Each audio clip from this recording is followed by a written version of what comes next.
Hi, my name is davedgren, and I'm going to be reading you a book that I've written that's being worked on right now at Signs. It's for families, for children, and to be used together to lead them from the book of Luke into the book of Acts. It's titled Just Believe, and here's the first chapter. Chapter 1, The Colors. I'd still be dead if not for Jesus. That probably seems like a strange way to start a story, and for most people, it would be. But for me, it's true. I died when I was 12 years old, and then I was alive again. And the first thing I saw when I came back to life was Jesus, so you can guess how I feel about him. I love Jesus. I talk about him all the time. My name is Talitha, and I am 15 years old. Less than a week after my 10th birthday, I felt a pain in my head. It was a small pain compared to what I would feel in the next 2 years. But on that day, it was the worst thing I'd ever felt. I'd had headaches before, but this was different. I saw flashes of light. The white flashes fragmented into colored dots and spun all around me. When I closed my eyes, the spinning prism of colored lights filled my vision. It was like being inside of a rainbow. And it would have been beautiful if it wasn't so painful. It hurt a lot. That first day, I had to sit down for a few minutes. I'd been helping Mama make bread for opening Sabbath when the colors came. I cried out in pain and grabbed my head. Mama wrapped her arms around me and guided me to a chair. "What is it, little one?" Mama said, still holding me. "Are you all right?" They had called me little one for as long as I could remember. It was a play on my name, Talitha. Talitha means little girl. "I'm okay," I said. "It's just a headache, I think." The pain had gone almost as quickly as it had come. "The colors are gone," I said. "Now I just feel tired and a bit dizzy." "The colors?" Mama asked. I explained the sudden stab of pain behind my eyes and the exploding rainbow of colored light that came with it. Mama said she'd seen colors like that before, once when she hit her head. She'd been cleaning the floor under the table when someone knocked at the door. She stood up quickly and smacked the back of her head on the table. That's when she saw the colors. Then she crawled out from under the table and answered the door, still sitting on the floor. It was a neighbor lady who quickly dipped a cloth in water and held it to where Mama had hit her head. "But I didn't hit my head," I said. "I know, little one," Mama said. "We will talk to Papa about it when he gets home." After a minute or two, I was up and helping Mama again. The colors and the pain were barely a memory by the time Papa came home. I think we mentioned it, but I really can't remember. It was at least a month before I saw the colors again. The second time was much like the first, sudden, painful, and over quickly. I wasn't stuck in my bed until just after my 12th birthday. By that time, I was seeing the colors every hour or so. The pain still came and went as quickly as the colors, but I was so tired. Every time I saw the colors, the pain would make me tired. It wasn't the kind of tired you feel when carrying a water bucket up a hill, and it wasn't the kind of tired you feel after counting backwards from 100 to 0. It was a different kind of tired. The best way I can explain it is, it's the kind of tired you have when you wake up right after you fall asleep and your eyes are half open, but you can't open them the rest of the way, and then you can't fall asleep. I was tired of the pain. I was tired of the colors, and I was tired of being tired. Papa knew lots of people, and he talked to all of them about me. Every doctor from our village and villages nearby came to see me. They asked all the same questions, and they all gave the same answer. "Rest is best," they said. "Talitha should stay in bed. The more rest she gets, the quicker she will heal." So I started spending more time in bed. Every time the colors came, I would go to bed and rest. Sometimes it worked. I would wake, feeling better, get up and help Mama around the house. Other times, I would see the colors in my dreams and I would wake with a scream. I tried to stay quiet at night. Some nights I could make it until sunrise before calling out in pain. I didn't want to wake Mama and Papa, but as it got worse, I couldn't help it. I would cry out and Mama and Papa would come running together. The last month before I died, Mama and Papa were taking turns coming when I cried. They needed their sleep too. The night before I met Jesus, Mama never left my bed. She sat next to me and played with my hair all night. It felt nice when I wasn't lost in the colors and the pain. I couldn't fall asleep. And then, as morning was growing warm, I did. Chapter 2, Sabbath. Sabbath is for life. That's what Papa says now. He used to say Sabbath was for synagogue. Sabbath was the law day, and Papa was a law man. He worked as a teacher at the small synagogue in our seaside town. Sabbath was the day Papa read God's law to the people in our town and told them what it meant. I've heard Papa preach 1,000 times, and I've heard all of his sermons twice. First at the dinner table on Friday night, and second on Sabbath in the synagogue. On Friday nights, Papa would practice on Mama and me. Sometimes he would get so passionate we would laugh. Sometimes his plea for change was so powerful we would cry. And sometimes he would say things so forcefully he would hit the table. He said it was for effect. That striking of the fist against something solid, Papa said, helps the law hit the heart. It makes the hearer of God's word feel it in his guts. And he was right. I never liked those sermons. They always made me feel sick. I remember one time Papa hit the table. I was only 5 or 6 years old. Papa had been talking about sin and how horrible it was. He told the story of Eve eating the forbidden fruit. Then he talked about suffering, pain, and death. The wages of sin is death. And on the word death, Papa's fist slammed into the table. I jumped right out of my chair.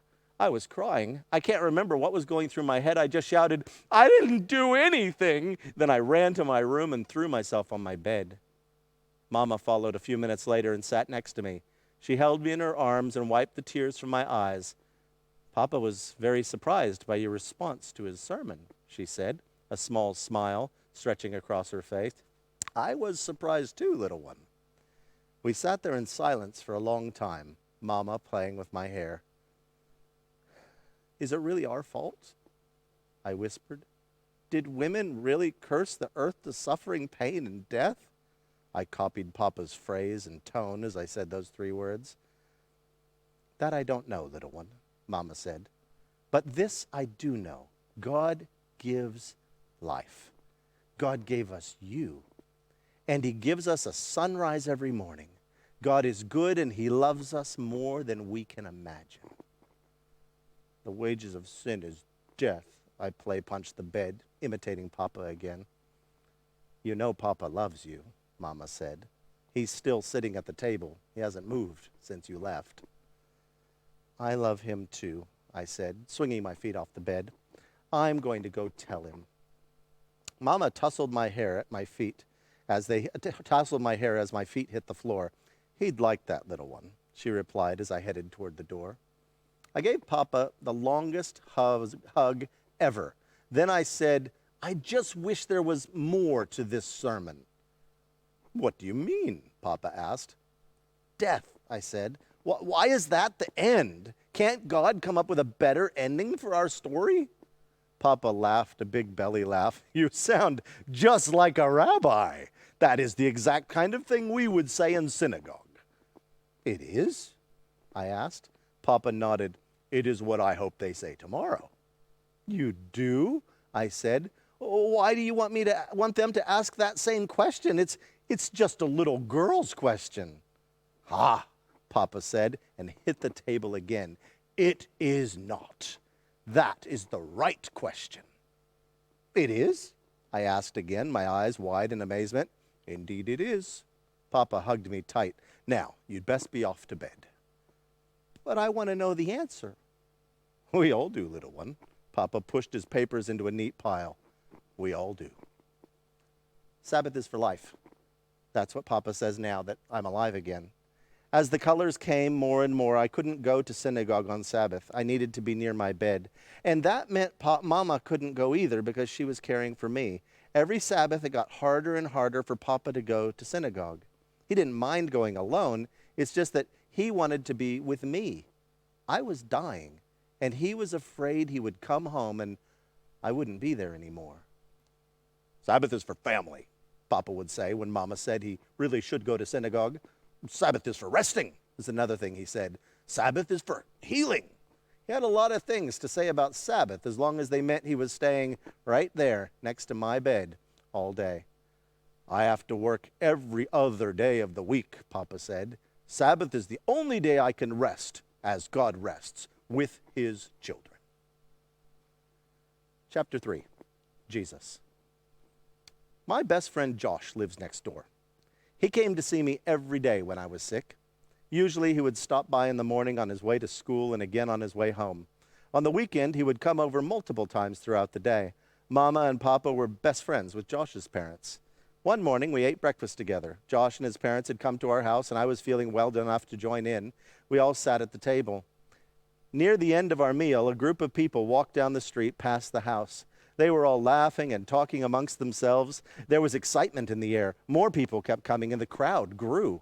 Then Josh saw a friend in the crowd. "Tavi!" Josh shouted. Josh's mother scolded him for yelling at the table. But Tavi had heard and came to the open window. "Hey, Josh," Tavi said, "we're going to see Jesus. You want to come?" "The storyteller?" Josh asked, clapping his hands. "Where is he?" "His boat just sailed past the village," Tavi said. "It's near the shore. They must be landing soon. Maybe in the next valley. So we're all following the boat until it lands." Josh turned to his parents. "Can I go, please?" His father and mother looked at each other as the decision was made in their eyes. "Just come home with me for a moment," his mother said, "so I can make you a lunch." Josh and his parents stood, thanked Papa and Mama for breakfast, and made their way to the door. As his parents were going out, Josh and Tavi were already running into the house. A minute later, they were back outside and rushing down the road. At the window, Josh stopped and looked in. "Talitha, when I come back, I'll tell you everything." I clapped my hands. "Listen to as many of Jesus' stories as you can," I called out. "I want to hear them all." Josh laughed and said he would. Then he and Tavi disappeared into the crowd. The colors came twice that day, once after lunch and once during sunset. When I woke late in the night, Mama told me Josh had stopped by after dinner. He said he would be back in the morning. I slept fitfully that night and woke later than usual. As I opened my eyes, morning light was shining through the window. Because I slept so much of the time, my bed was now in the main room so Mama could look after me better. As my eyes adjusted to the light, I heard Josh's voice. "She's awake!"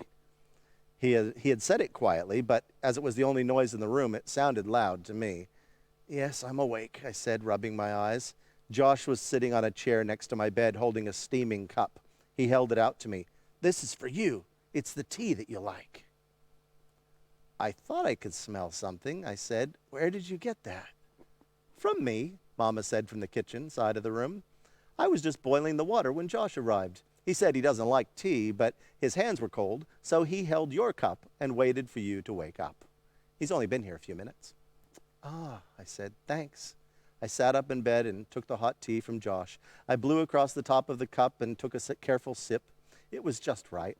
I took a longer sip, my mouth filled with beautiful pomegranate tea. "My favorite." "Mama," I said after swallowing, "you made pomegranate tea." "Yes," Mama smiled. "I knew that you liked it." "I love it," I grinned back, breathing the steam through my nose. "The smell is amazing." "Now," I said, looking at Josh, "I'm ready to hear your stories. Tell me all about Jesus." Josh told me story after story. So many of them began, "The kingdom of God is like." And some of them were about amazing things like pearls and treasure, but most of them were about everyday things like normal people, like us, that we could understand, like planting seeds and kneading dough and fishing and farming, children, parents, sheep, goats, losing things, finding them again. I couldn't believe how many stories Josh could remember. Finally, I asked, "Josh, what was your favorite story?" "The one about me," he laughed. "Jesus told a story about you?" I asked, not sure if I believed him. "No," Josh replied with a laugh. "He created a story about me, a new story." I was more confused than before. "What do you mean?" "At the end of the day," Josh said, "everyone was hungry. Jesus asked if anyone had any food. I still had my lunch. I'd been following Jesus around listening to his stories and was so interested that I had forgotten that I had a lunch in my basket. When Jesus asked his disciples if anyone had any food, I remembered the lunch Mother made. So I gave it to the disciple named Philip, and he took it back to Jesus. Jesus ate your lunch? I laughed. No, Josh said, clapping his hands together like he was doing a magic trick. Everyone ate my lunch. What? I said. How? Jesus did a miracle, Josh laughed. He prayed for my lunch and then started reaching into the basket and pulling out bread and fish. And when I got home, I asked Mother, how many little loaves of fish did you pack in there? And she said, just the usual, 5 loaves and 2 fish. How many did Jesus pull out? I asked. Like 1 billion? Mama decided she'd heard enough. Joshua, telling stories is one thing, but now you're just making up nonsense. Sorry, Auntie, Josh said, growing serious, but I'm not making it up. You can ask anyone who was there. Jesus fed thousands of people with my one little lunch. He prayed, blessed it, and then gave it to his 12 disciples to feed us all. Mama sat down on the foot of the bed. Josh, if this is true, Jesus is more than just a storyteller. Oh, yes, he surely is, Josh said respectfully. He did lots of other miracles. He healed blind people and deaf people, mended broken bones, and healed sores on people's arms and legs. Josh paused and stared into Mama's eyes. Then he shifted his gaze to me. Talitha, he said, I believe Jesus can heal you. Chapter 4, Blasphemy. When Papa came home from work, it was already dark. Papa, I said as we ate dinner later that night, Josh saw Jesus heal people. Lots of people are saying the same thing, Papa replied as he bit a chunk of bread. Can you please ask him to heal me? I asked. People saying something, Papa said, does not make it true. Papa, I was heartbroken. Papa, just believe, Papa. I believe in the one true God, Papa said, the God who created us from dust, the God who redeemed us from slavery in Egypt. What does Egypt have to do with Jesus healing me? I was crying. Papa, what are you talking about? I'm talking about the God who gave us the Sabbath, Papa stated, matter-of-factly. If we throw away the Sabbath, we throw away the God who gave us the Sabbath. Mama interjected, who is talking about throwing away the Sabbath? Mama was confused and upset, as I was. Sabbath reminds us of 2 things, Papa said in his preaching voice. God made us and God saved us. He made us from the dust of the earth and he saved us from slavery in Egypt. These are the 2 reasons we rest from work on the Sabbath. To remember God's creative work and to celebrate our freedom in him. Papa paused and set the rest of his bread on the table. He fixed his eyes first on me and then on Mama. But this Jesus, he does not rest on the Sabbath. He walks through fields. His men harvest and eat the grain as they walk. There are even stories of him doing healing work on the Sabbath. Papa, I said, maybe Jesus is honoring the Sabbath in a different way. I took Papa's big hand from where it rested on the table. You've always taught me that Sabbath rest renews and heals us. Maybe Jesus is doing the same thing. I kissed Papa's hand. He is healing people, Papa. Mama reached across the table and took Papa's other hand. And Jesus is rescuing people from being slaves, Mama said. How so? Papa asked, looking back at Mama. He is setting people free, Mama said. People locked up in the chains of suffering and sickness like our little one. A deep rumble came from Papa's chest. It was the sound he made when he was thinking something but wasn't ready to say it, or when you had said something he wasn't ready to hear. It meant he was listening.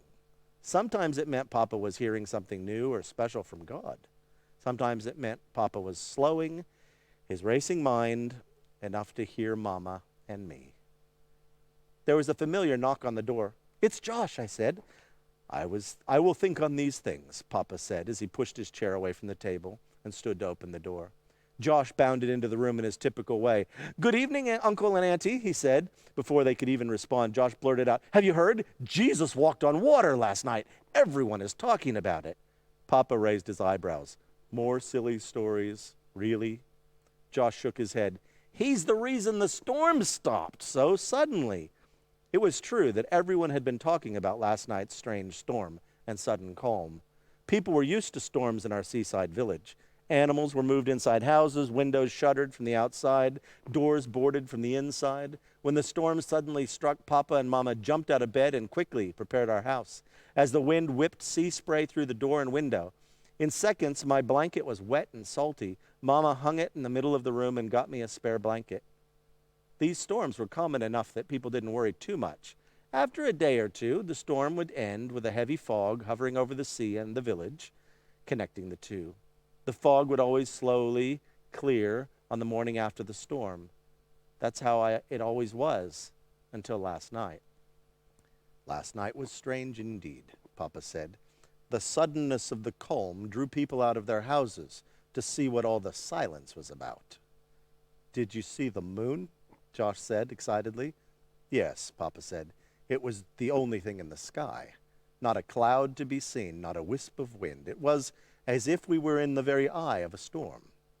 And yet, Mama said, the storm was gone. The moon was the only eye to see, Josh laughed. Why did the storm stop? I asked. Because Jesus told it to, Josh said, matter-of-factly.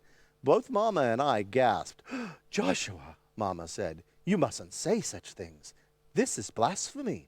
Only God commands the sea and the storm. Papa had walked to Mama's side when she gasped. He laid his hand on her shoulder. It's all right, dear, Papa said. He's only repeating what he's heard others say. This story has swept from village to village faster than last night's storm. You already knew that Jesus stopped the storm? Mama asked. I heard the story, Papa said, and I do not repeat nonsense. Papa looked for reasons for the unexplainable. God called back the storm, no doubt. We all witnessed it, but this Jesus is taking credit. Papa paused. Well, it has all the rabbis demanding something be done. You can't call yourself God and get away with it. But maybe Jesus is God, Josh said, too quickly. Papa pointed at the door. Goodbye, Josh. I'll not have you repeating blasphemy in our house. Josh hung his head and walked out the door.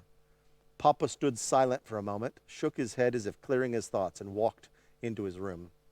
Mama glanced at me, a deep sadness in her eyes. There was no more talk that night. Chapter 5, The Apology.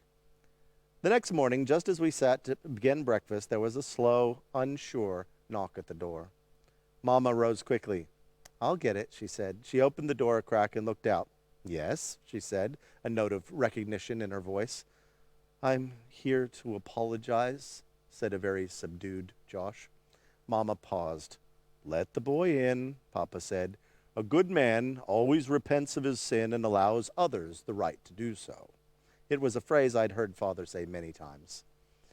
Josh shuffled into the room and Mama closed the door behind him. I am sorry for speaking so rashly, Josh said. On behalf of myself and my family, Papa said, I accept your apology. Papa offered his hand to Josh. Josh shook it. Then Mama hugged Josh. Will you join us for breakfast? Mama said, holding on to Josh and directing him to a chair across the table from me.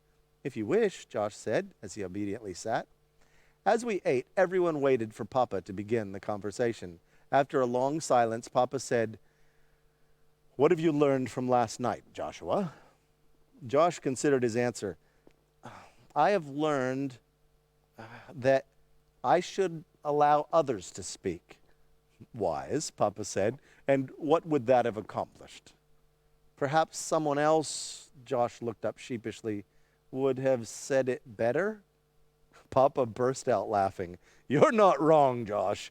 There are ways of saying a man is working with God without declaring him to be God. Mama joined in.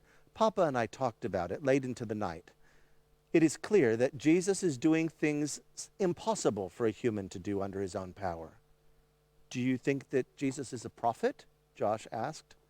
Perhaps, Papa said. He certainly says things in the unsettling way of a prophet. What do you mean? Josh said. Just as miracles disregard the rules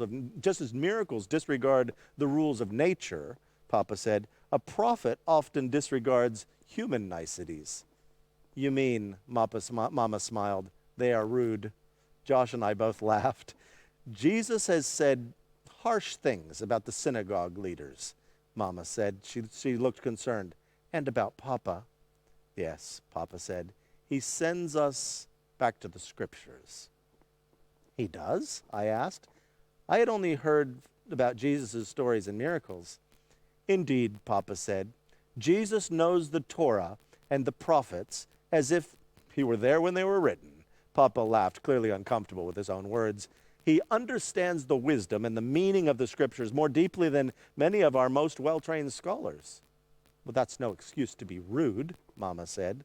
Papa smiled at her reaction and squeezed her hand. He knew she was offended on his behalf. He talks like a rabbi. We often introduce a new teaching and a rash rebuttal of an old one. To plant seed, it helps to break the ground. Josh interjected, but do you feel he is too mean? Before Elisha called down fire from heaven, Papa reflected, he spent hours teasing the 850 prophets of Baal. Hard hearts often require blunt force. Please don't take offense, Josh said, but it sounds like you're siding with Jesus. I'm giving him a chance, Papa said. I don't want my heart dry and hard. Me either, Josh said. If you are challenged by the words of a man, Papa said, consider his actions. Do his words and actions agree with each other?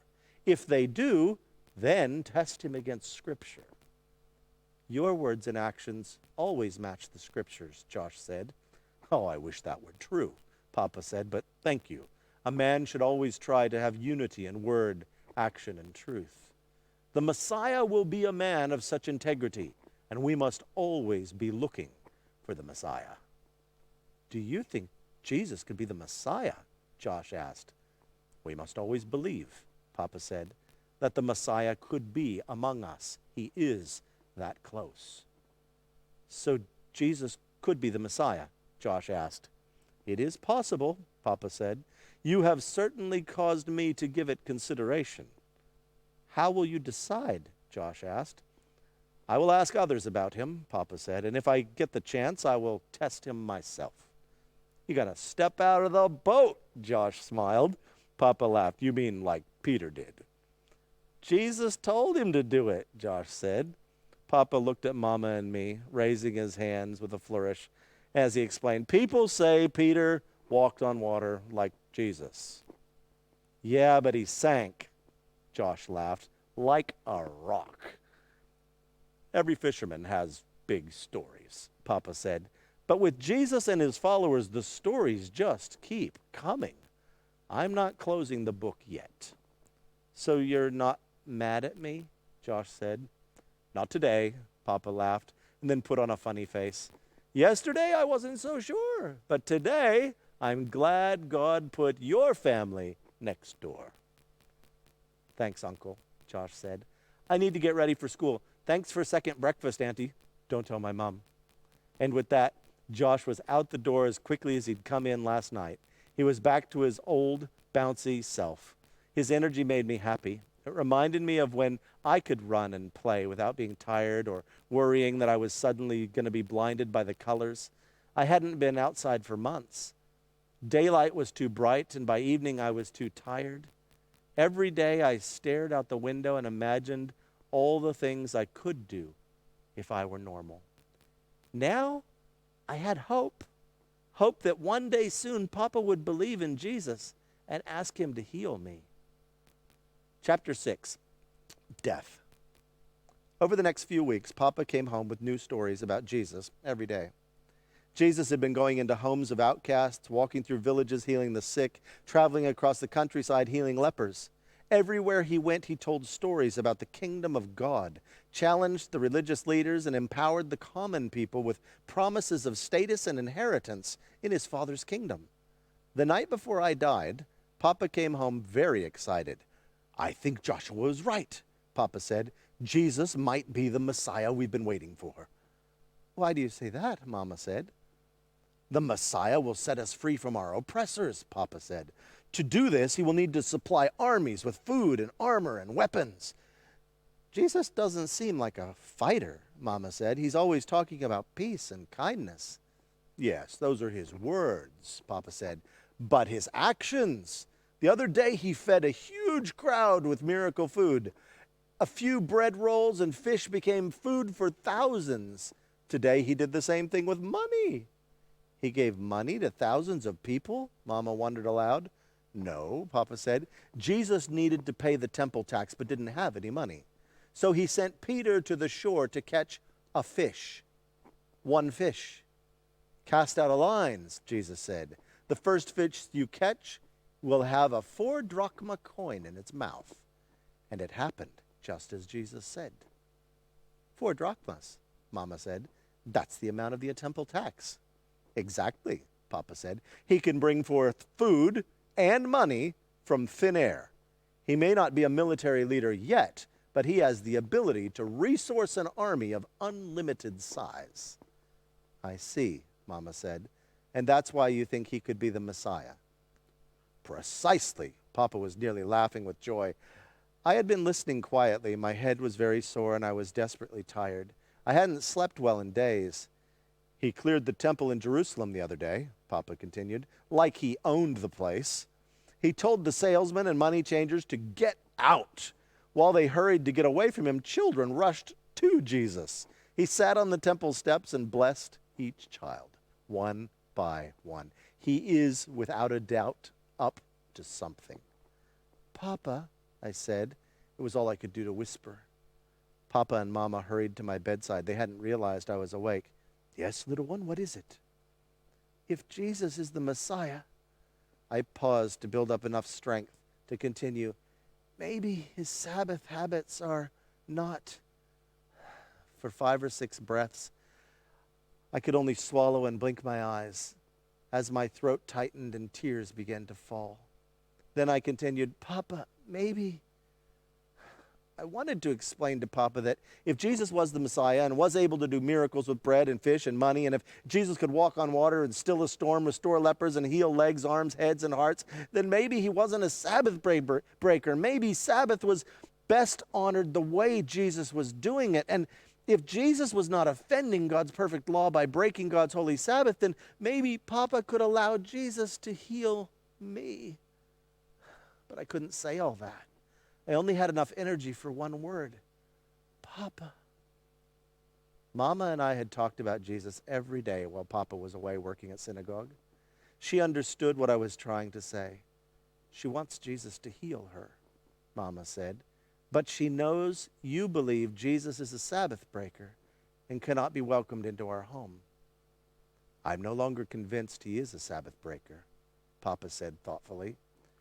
To know the good you can do and to purposely not do that good on the Sabbath is the same as doing evil on the Sabbath. For Jesus not to heal, Papa paused, considering the weight of what he was about to say. For Jesus not to heal on the Sabbath, when he knows, and everyone else knows, that he can heal, that would indeed be a great evil. Papa stroked his beard. I suppose there is no greater thing for a healer to do on the Sabbath than to heal. So, Mama said quickly, if Jesus is not breaking the Sabbath, then you will let him, she paused, heal me? I whispered. I need to walk. Papa stood and began pacing the room. Perhaps, just perhaps, Papa was mumbling the way he did when he was thinking out loud. Perhaps Jesus is showing us what the Sabbath is truly meant to look like. Papa worked his fist into the palm of his other hand. Perhaps Jesus is more truly able to honor the Sabbath than any man before him. And perhaps, Mama brought the point home, Jesus is able to heal our little one? Just believe, I breathed. Papa, just believe. I believe I do. Papa laughed. Over the past few weeks, I have become convinced of Jesus' healing power. There are too many testimonies about him for them to be anything but true. But I couldn't allow myself to go to him because of his Sabbath habits. Now I think you're right. Papa stopped and turned to face us. You're both right. Jesus is what we need. I smiled through my pain, tears streaking down my cheeks. You will get Jesus? Mama asked. When the sun rises in the morning, Papa said, I will find him. This is wonderful news, Mama said, tears covering her cheeks. Jesus will heal you, little one. Mama smoothed the sweat-drenched hair back from my forehead. Let's all try to get some sleep now. Tomorrow we see Jesus. When I awoke the next morning, the sun was already above the window. Papa had been gone for hours. Mama told me she and Papa were unable to sleep. She said that I had been screaming in pain all through the night. I don't remember any of it. Even now that I was awake, I could barely concentrate on what Mama was saying. The only thing I could think about was the throbbing behind my eyes. I could hear Mama talking, but I could not respond. My eyes fluttered open and closed. The colors and the pain came again. Jesus will be here soon, Mama said. Rest now. I closed my eyes and felt myself falling into sleep. The next time I opened my eyes, there were people in the house, lots of people. A doctor sat next to my bed. Mama stood behind him. I closed my eyes again. It hurt too much to keep them open. We're losing her, I heard the doctor say. I'm sorry, there's nothing more I can do. That's the last thing I remember before I saw Jesus. Chapter 7, Kingdom Life. I'd still be dead if not for Jesus. That's how I like to start my story, and it's the only way I can finish it because it's true. While Papa was out searching for Jesus, I died. The doctor saw it. Mama saw it. Lots of people saw it. They started the traditional mourning and crying. Mama sent 2 people to tell Papa he was halfway back through the town when they found him. Don't trouble the master. That's what Mama told them to say. Your daughter is dead. Papa said his heart broke for the first time in his life at that moment. Everything went into slow motion. He saw the crowd all around him, sandals shuffling, mouths moving slowly and silently. The dull roar of grief filled his head. He could hear nothing else. He saw the woman to whom Jesus had been talking. She was crying and hugging Jesus. Then Papa made eye contact with Jesus. Jesus' eyes understood Papa's pain and spoke to his heart. That's what Papa says. Jesus was shaking his head no.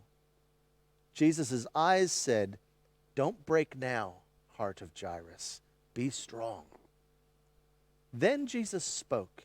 He rested his hand on Papa's shoulder and shouted over the crowd, over the fear, over the grief, do not be afraid, just believe.